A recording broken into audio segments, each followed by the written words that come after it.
وأصحابك يا سيدي يا حبيب الله الصلاة والسلام عليك يا سيدي يا نبي الله وعلى آلك وأصحابك يا سيدي يا نور الله۔ اللہ تعالیٰ کی کو سنا اور اس کی پیارے حبیب صلی اللہ علیہ وسلم کی بارگاہ میں بندے درود پاک پیش کرنے کے بعد معزز سامعین، السلام علیکم ورحمۃ اللہ وبرکاتہ۔ فہمدین کورس کا آج چوتھا سبق ہے اور آج کا موضوع ہے کہ مومن ڈرتے ہیں، اللہ تعالیٰ صحیح بیان کر کے عمل کی توفیق عطا فرمائے۔ مومن ڈرتے ہیں، اس موضوع کا مقصد اور ضرورت یہ ہے کہ عموماً ہماری طبیعت اور ہمارے مزاج میں یہ سمجھا جاتا ہے، دنیاوی معاشرے کے اعتبار ڈر ایک عیب سمجھا جاتا ہے، جو جس سے ڈر جائے اسے ڈرپوک یا عیب والا کہا جاتا ہے۔ اسی طرح اگر کوئی شخص جس سے ڈر رہا ہو تو اس شخص کے دل میں ڈرنے والے کی کمزوری آ جاتی ہے، پھر وہ اسے ڈرا کر ہر قسم کے جائز و ناجائز کام بھی کروا لیتا ہے، جسے ہماری بولی میں بلیک میل کہا جاتا ہے۔ وہ اسی وجہ سے پیدا ہوتا ہے کہ کوئی کسی سے ڈر رہا ہوتا ہے تو اس ڈر کو استعمال کر کے وہ اس کو بلیک میل کرتا ہے، اسے تنگ کیا جاتا ہے، اور ڈرنے والے کے اندر یہ چیز عیب شمار ہوتی ہے۔ دنیا کے اندر واحد ذات ہے جس ذات سے ڈرنا عیب نہیں بنتا، خوبی بنتا ہے، اور وہ ذات ہے اللہ رب العزت جل شانہ کی۔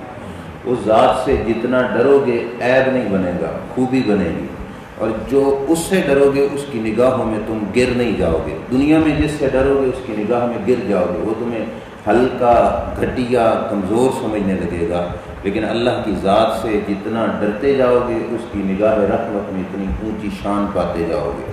جس شخص کے دل کے اندر جتنا خوف آیا رب کا، اس کے دل میں رب ذوالجلال اپنی محبت بھی ڈالے گا اور اسے اتنا زیادہ اپنی بارگاہ سے مقام اور مرتبہ بھی عطا فرمائے گا۔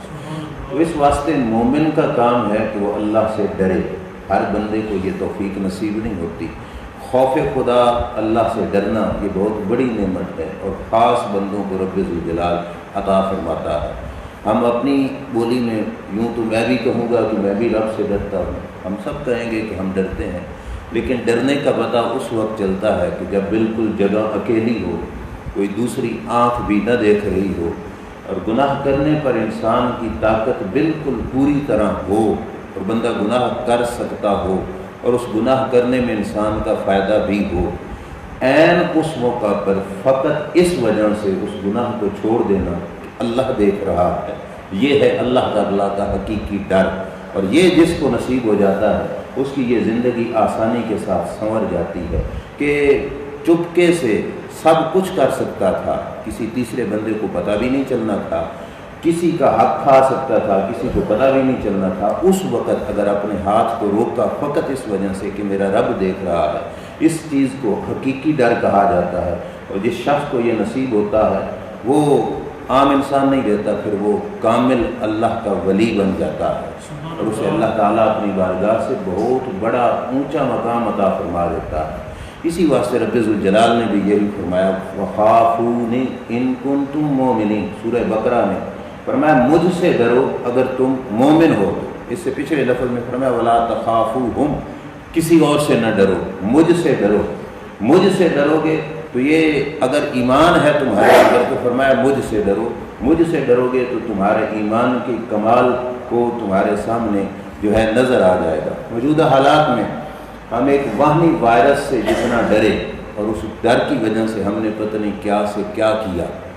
میں مسجد میں اللہ تبارک و تعالیٰ کو حاضر و ناظر جان کے کہہ رہا ہوں، اگر اتنا ڈر اور خوف ہمارے دلوں میں رب کا پیدا ہو جاتا تو آج کل کی دنیا میں بھی چلتے پھرتے بایزید بستامی بن جاتے، داتا علی حجویری بن جاتے، اور یہ لوگ اس مقام تک پہنچ جاتے کہ رب کا خوف ہمارے دلوں کے اندر اتنا آ جاتا جتنا ہم ایک وہمی وائرس سے ڈرے تو اللہ تبارک و تعالیٰ بہت بڑا مقام عطا فرما دیتا ہے۔ ایک واقعہ الترغیب و ترہیب کے اندر موجود ہے کہ ایک عورت تھی جس کی ساری زندگی اللہ تبارک و تعالیٰ جل شانہ کی اطاعت میں، فرما برداری میں گزری، لیکن جس وقت اس کو ایک ضرورت پیش آئی، اسے کوئی مجبوری بن گئی تو اس مجبوری کے تحت اس کو کسی شخص کے پاس جانا پڑا، اور جا کر اس نے اپنی ضرورت کے تحت ہاتھ پھیلایا کہ میری یہ ضرورت ہے تو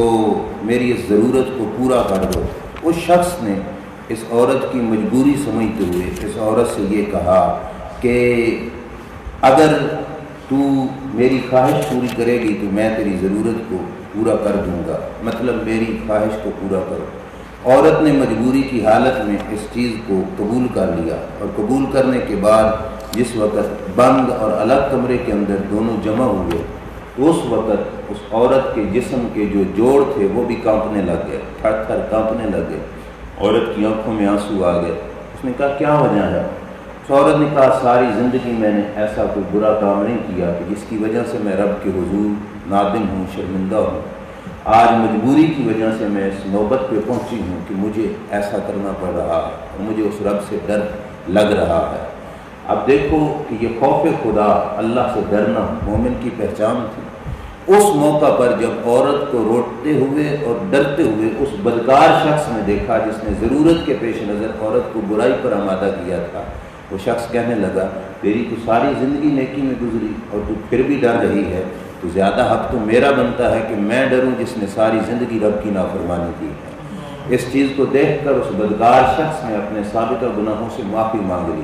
جہاں پہ اس رویے سے عورت کا خوف نظر آ رہا ہے، وہاں سے یہ بھی پتہ چل رہا ہے کہ جو خوف کرنے والے لوگ ہوتے ہیں ان کے خوف کی وجہ سے رب دوسروں کو بھی ہدایت عطا فرما دیتا ہے۔ قرآن مقدس کا ایک مقام نہیں، کئی مقامات پر اللہ سے ڈرنے کو رب ذوالجلال نے یہ انبیاء کی خوبی بیان فرمائی۔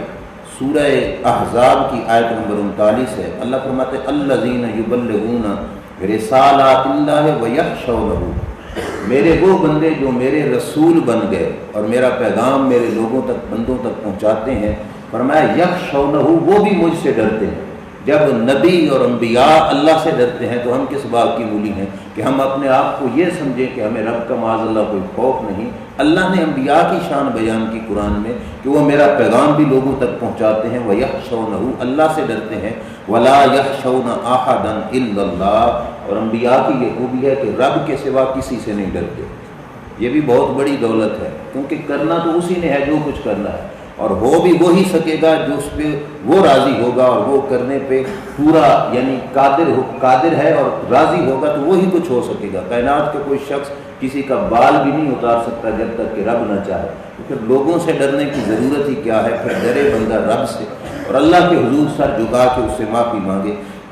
ایک دوسری آیت میں سورہ ملک کی آیت ہے، اللہ نے ڈرنے والوں کے لیے انعام بھی ذکر کیا، فرمایا ان الذین یخشون ربهم بالغیب لہم مغفرۃ ورزق کریم، فرمایا جو شخص غیب کے اندر مطلب اکیلا تھا اس مقام پر بھی رب سے ڈر گیا، فرمایا لہم مغفرۃ ورزق کریم، فرمایا اس بندے کے لیے مغفرت بھی ہے اور اللہ نے اس کے لیے پاکیزہ رزق بھی تیار فرما رکھا ہے۔ تو یہ ہے کہ خوف خدا جس بندے کو نصیب ہو جائے۔ اس پر ایک اور روایت بھی حضرت عبداللہ بن عباس کی جو مستدرک حاکم میں موجود ہے وہ سنیے۔ اللہ کے محبوب صلی اللہ علیہ وسلم تشریف فرما تھے، جبریل آئے اور یہ والی آیت لے کر نازل ہوئے کہ اللہ فرماتا ہے یا ایھا الذین آمنوا قوا انفسکم واہلیکم نارا، اللہ فرماتا ہے اے ایمان والو اپنے آپ کو بھی اپنے گھر والوں کو بھی جہنم کی آگ سے بچاؤ۔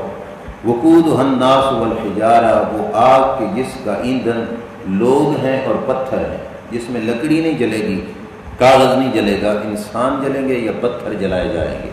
جب یہ آیت کریمہ نازل ہوئی، اب ہمارے اوپر اس آیت کا کتنا اثر ہوتا ہے اس کی وجہ یہ ہے کہ ہمارے دل زنگ آلود ہو چکے ہیں۔ سرکار نے یہ آیت کریمہ پڑھی، تلاہا رسول اللہ صلی اللہ علیہ وسلم، یہ آیت حضور نے صحابہ کے سامنے تلاوت کی، فقر فتن مغشی علیہ، ایک شخص کھڑا کھڑا بے ہوش ہو کے گر گیا۔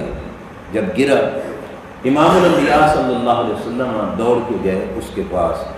اب کسی کی زندگی کے چیک کرنے کے لیے حضور علیہ السلام نے اپنا دست اقدس فوادہ النبی یدہ علی فوادہ، اس کے دل والی جگہ پہ رکھا، کیا دل دھڑک رہا ہے، اس کے جسم میں جان ہے کہ نہیں ہے۔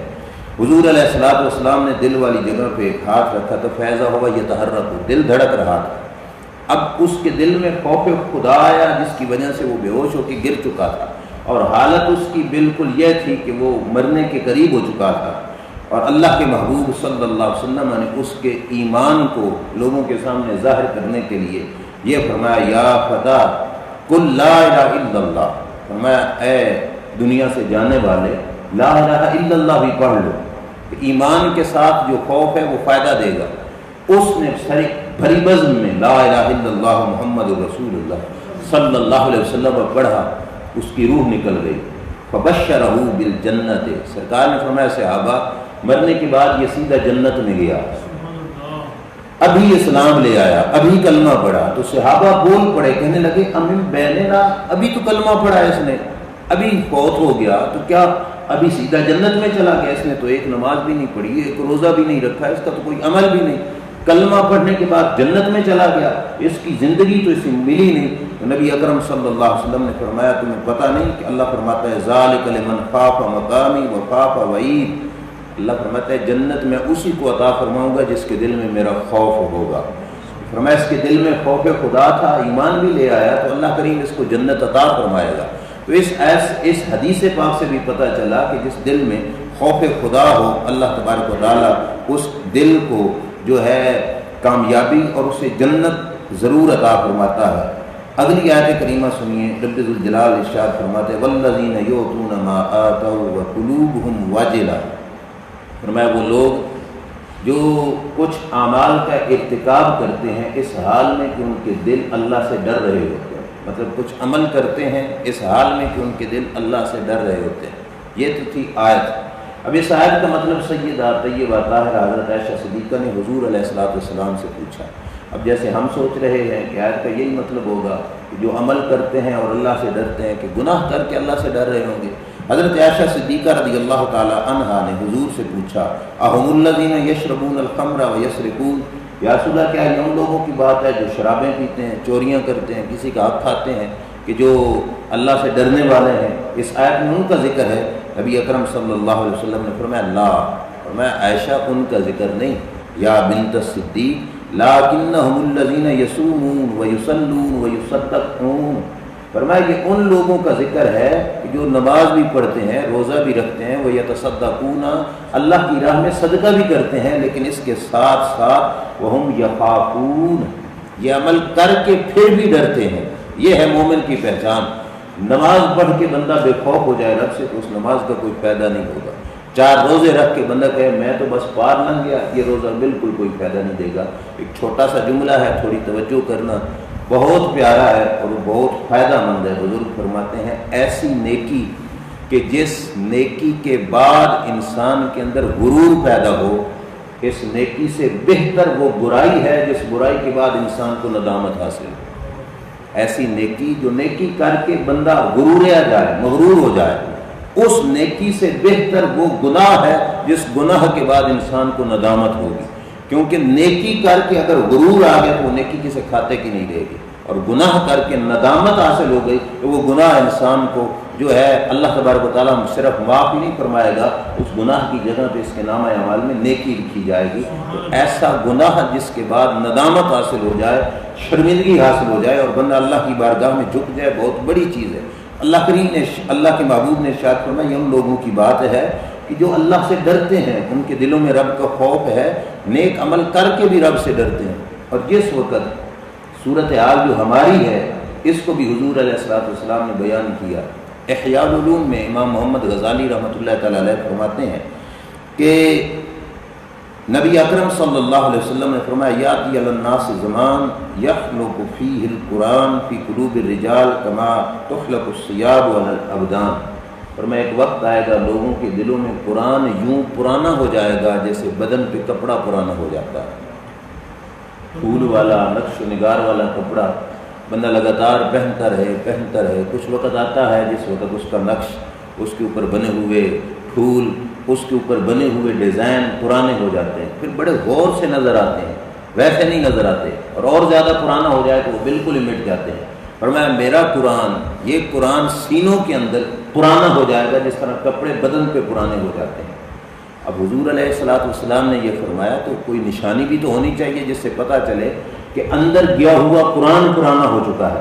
تو جس سینے میں قرآن ہو اس سینے میں خوف خدا بھی ہونا چاہیے.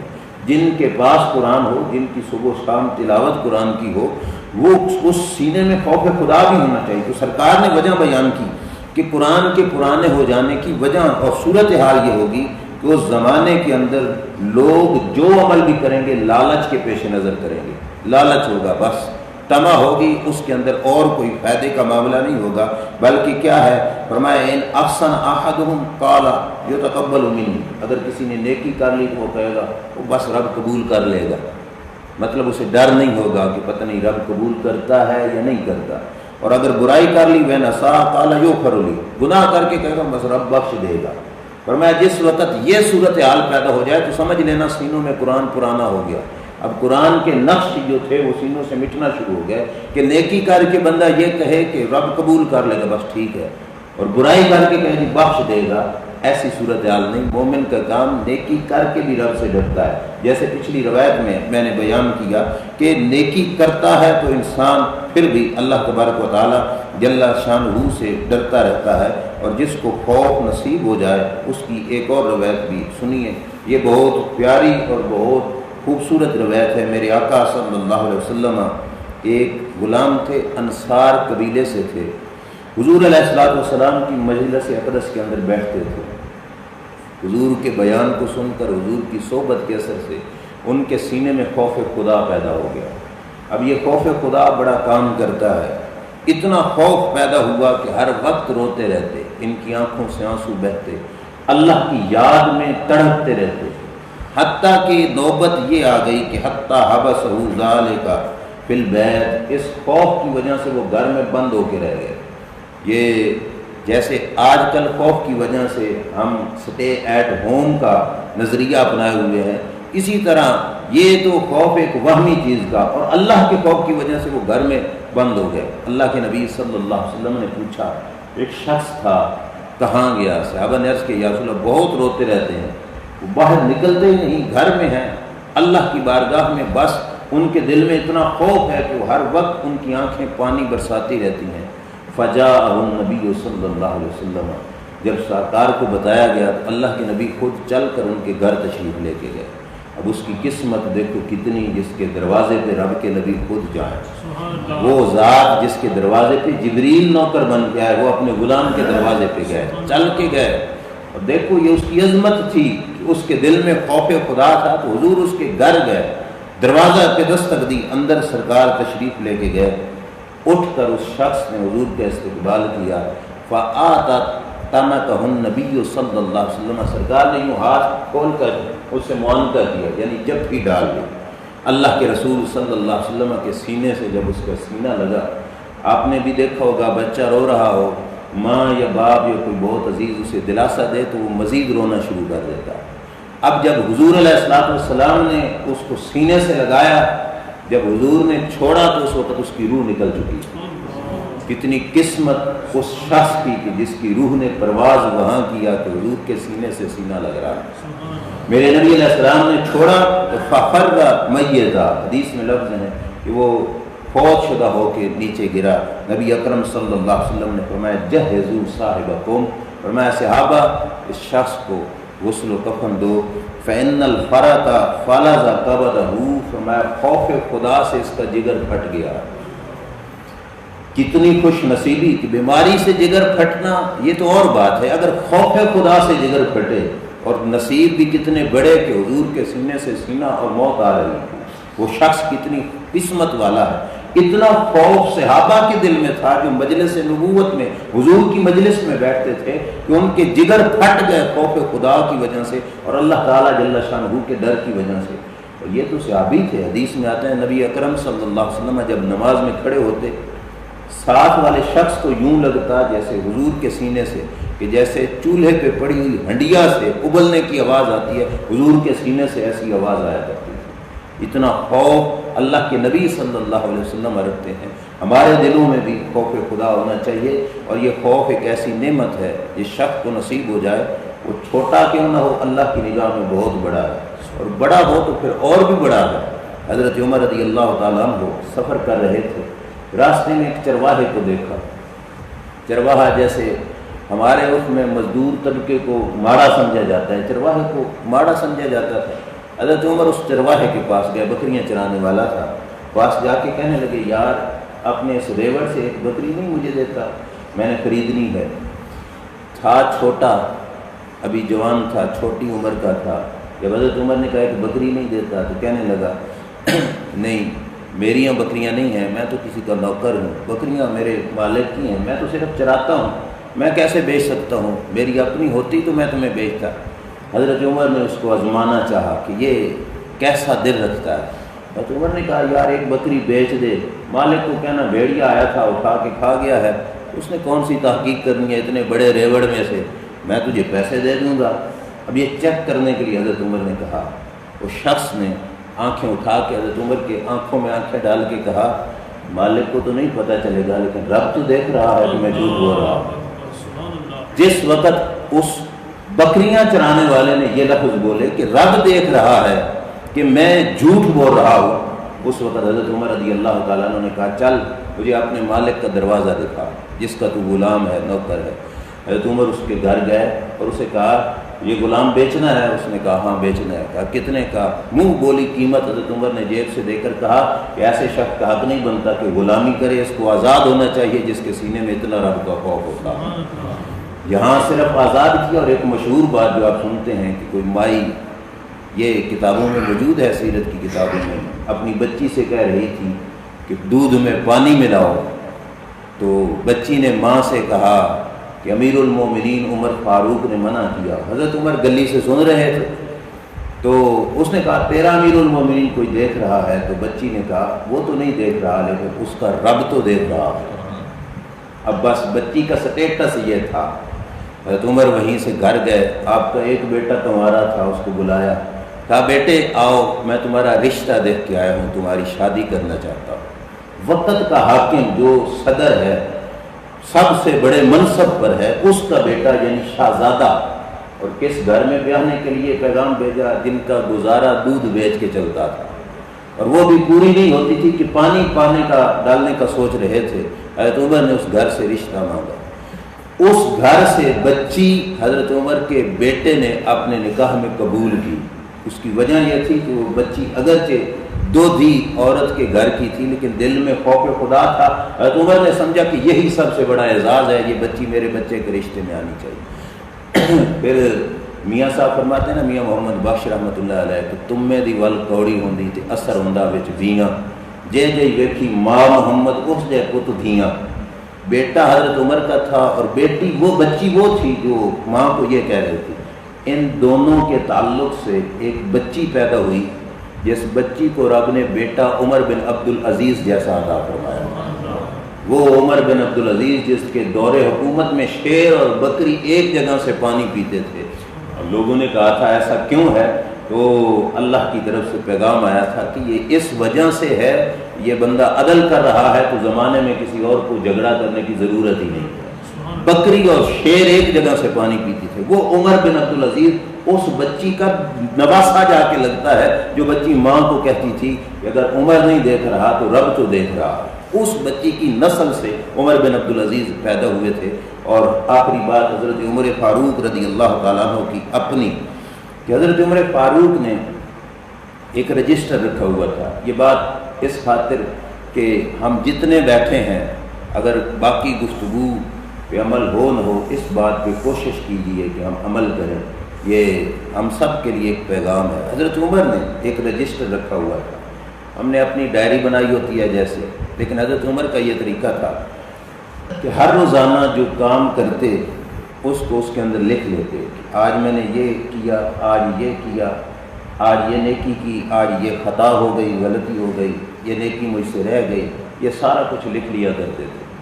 جس وقت ہفتہ گزر جاتا یعنی جمعہ آتا، اس رات کو حضرت عمر وہ رجسٹر لے کر کمرے میں چلے جاتے اور کمرے میں جا کے اس رجسٹر کو کھولتے، جہاں جہاں پہ اپنی غلطی لکھی ہوئی نظر آتی حضرت عمر کے ہاتھ میں درہ ہوتا، اپنے آپ کو اس درے سے مارتے۔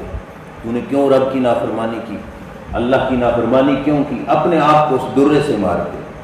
اب یہ بات بند کمرے میں ہونے والی ہمیں کیسے پتہ چلی؟ اس کی وجہ یہ تھی کہ جس وقت حضرت عمر شہید ہوئے اور غسال جو غسل دینے والا ہے تختے پہ لٹا کے غسل دینے لگا تو آپ کے بدن اقدس پر دروں کے نشانات تھے، کسی نے درے مارے ہوئے. لوگ حیران تھے کہ یہ تو وہ بندہ تھا جس سے روم اور فارس کے بادشاہ ڈرتے ہوئے کانپتے تھے، اس کے بدن پہ درے کیسے، کہ اس کو کس نے درے مارے ہیں؟ گھر والوں نے کہا کہ کسی نے نہیں مارے، یہ درے حضرت عمر نے خود اپنے آپ کو مارے تھے کہ میں رب کی نافرمانی کوئی کسی مقام پر کچھ تھوڑی بہت بھی اونچ نیچ ہو جاتی تو حضرت عمر خود کو سزا دیا کرتے تھے. کچھ کا یہ طریقہ کار ہے، کچھ کا یہ ہوتا کہ کھانا اپنے آپ کا روک دیتے، اگر ایسی کوئی غلطی کوتاہی ہو جاتی تو اپنے آپ کو کھانا نہ کھانے کی یعنی بھوک ہڑتال کی سزا دیتے. اگر ہم اپنی زندگی میں اس چیز کو اپنائیں، اپنا ہفتے کا نہیں تو ایک دن کا کم از کم ہم اپنا گوشوارہ بنائیں. اگر ہم اپنے مہینے کا گھر کا خرچ وہ لکھ سکتے ہیں، اتنا گھی خرچ ہوا، اتنی چینی خرچ ہوئی، تو اپنے اس عمل کو لکھنے میں کوئی کوتاہی نہیں، کوئی غلطی نہیں اور کوئی عیب نہیں. یہ معمول بنا کر بندہ چند دن گزریں گے اب انشاءاللہ معاملہ درستی کی طرف آتا جائے گا. پہلے دن چند گناہ ہوں گے، پھر کم ہوتے جائیں گے. اور مومن کی پہچان بھی یہی ہے کہ وہ ہر حال میں رب ذوالجلال سے ڈرتا ہے، اللہ کی بارگاہ میں جھکتا ہے، اور جتنا ڈرتا جائے گا اتنا اللہ تعالیٰ اس کو مقام عطا فرمائے گا. اللہ تعالیٰ عمل کی توفیق عطا فرمائے. وآخر دعوانا الحمد للہ رب العالمین.